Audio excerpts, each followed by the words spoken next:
आज के इस वीडियो में हम विशेष इन्फोटेक्निक लिमिटेड का स्टॉक रिव्यू करेंगे जिसका नाम एमपीएस इन्फोटेक्निक्स लिमिटेड भी है। सबसे पहले जानते हैं कि इस कंपनी के दो नाम क्यों हैं। कंपनी एमपीएस इन्फोटेक्निक लिमिटेड के नाम से बिजनेस करती है, वहीं कंपनी एनएसई और बीएसई पे विशेष इन्फोटेक्निक लिमिटेड के नाम से लिस्टेड है। अगर हम कंपनी कोड की बात करते हैं एनएसई और बीएसई पे तो कंपनी का कोड है विशेष इन्फो। अगर हम कंपनी के बिजनेस की बात करते हैं तो कंपनी सॉफ्टवेयर डेवलपमेंट कंपनी है, सॉफ्टवेयर रिलेटेड सर्विसेज प्रोवाइड करती है। कंपनी की शुरुआत 1989 में हुई थी। कंपनी शुरुआत में ईआरपी सॉफ्टवेयर बनाती थी, काफी अच्छा बिजनेस करती थी। इसके बाद कंपनी आई हार्डवेयर ट्रेडिंग बिजनेस में।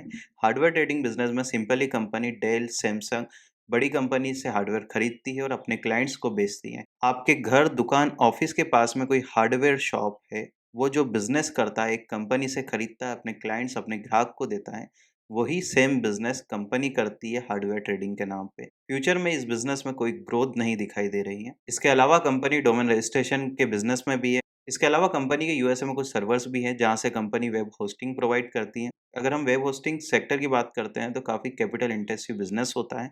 अमेजॉन का एडब्ल्यूएस मार्केट लीडर है। दूसरे नंबर पर माइक्रोसॉफ्ट का अज्योर आता है। ये बिजनेस में भी फ्यूचर में ग्रोथ काफ़ी कम दिखाई दे रही है क्योंकि काफ़ी ज़्यादा कंपटीशन है और काफ़ी ज़्यादा कैपिटल इंटेंसिव बिजनेस है। अगर हम कंपनी क्लाइंट्स की बात करते हैं तो Honda, Ford, city bank, BBC जैसी कई बड़ी कंपनियों के नाम शामिल हैं। अगर हम कंपनी के फाइनेंशियल्स की बात करते हैं तो कंपनी पिछले कई सालों से लॉस मेकिंग कंपनी है। पिछले कुछ क्वार्टर में भी कंपनी को काफ़ी ज़्यादा भारी नुकसान हुआ है। अगर हम होल्डिंग पैटर्न की बात करते हैं तो मार्च 2021 में रिटेल इंडिविजुअल इन्वेस्टर्स की होल्डिंग अराउंड 68% थी, जो कि मार्च 2022 में इंक्रीज होकर 98% हो गई है। वहीं पर प्रमोटर्स की होल्डिंग मार्च 2021 में 32% के अराउंड थी, जो कि डिक्रीज होकर मार्च 2022 में 1.95% हो गई है। ये काफ़ी बड़ा नेगेटिव पॉइंट है।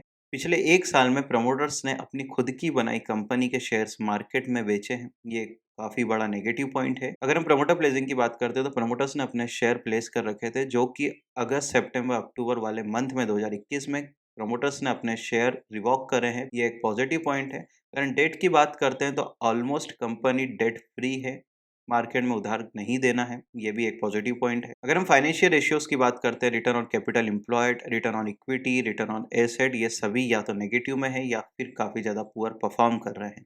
अगर कंपनी इसी तरह का बिजनेस करती रही, कंपनी के इसी तरह के फाइनेंशियल्स रहे, तो मेरी एडवाइस होगी आप इस कंपनी में लॉन्ग टर्म के लिए अभी तो इन्वेस्टमेंट ना करें। ये एक पेनी स्टॉक है। अगर आप इसको पेनी स्टॉक की तरह ट्रीट करके इन्वेस्टमेंट करते हैं तो उतना ही पैसा आप इस कंपनी में डालें। अगर डूबता है तो आपको दुख नहीं होना चाहिए। हो सकता है अभी अगर आप इन्वेस्टमेंट करते हैं तो ये कुछ समय में आपको 10% 20% का रिटर्न दे भी सकता है और शायद ना भी दे। हम आगे भी ऐसे ही कई कंपनीज का स्टॉक रिव्यू लेकर आएंगे। आप हमें कमेंट सेक्शन में बता सकते हैं आप किस कंपनी का स्टॉक रिव्यू चाहते हैं। हो सकता है थोड़ी देर से, लेकिन हम उस कंपनी का स्टॉक रिव्यू जरूर लेकर आएंगे।